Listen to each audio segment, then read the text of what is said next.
Speaker. I thank the gentlelady for yielding, and I'm pleased to join the Speaker of the House today as an original co-sponsor of this important legislation to address the rights of the people of Tibet. Across the globe, people are speaking out in support of the people of Tibet, and today Congress is making a strong statement. And no one outside Tibet has been more clear and more eloquent than the Speaker of the House. I recently had the honor to join the Speaker as a member of a Congressional Delegation to India. We were with the spiritual leader, the Dalai Lama, and we saw and heard thousands of Tibetan refugees cheering America, I am pleased to say, but pleading and pleading with us not to forget Tibet.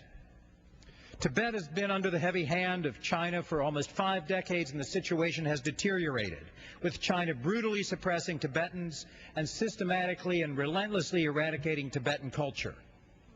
Our delegation was moved to see and hear the pleadings of Tibetans of all ages who have braved Himalayan crossings to escape oppression, some weeks ago, some years ago.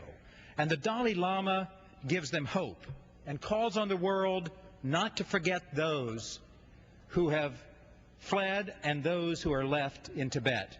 And we, too, should give them hope. I have in my office a crayon-drawn Tibetan flag given to me during our delegation's visit to the Tibetan Children's Village. And I keep this flag in my office because it reminds me of the human toll of this situation.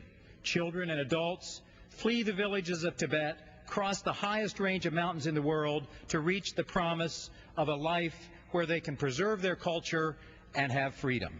The journey is treacherous, but children try to escape the oppression in Tibet. I'm pleased that all the members of this important trip joined the Speaker in introducing this resolution.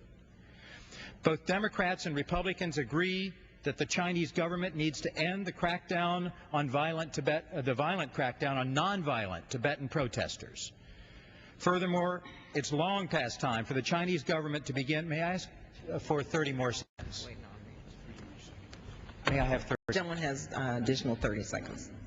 Long past time for the Chinese government to begin with without preconditions, a dialogue with His Holiness the Dalai Lama, and ensure that human rights and dignity of all Tibetans are protected, to address the legitimate grievances of the Tibetan people, to safeguard the people and their distinctive identity, to support economic development, cultural preservation, health care, education, and environmental sustainability. This important resolution reminds the world and China of our commitment to the people of Tibet.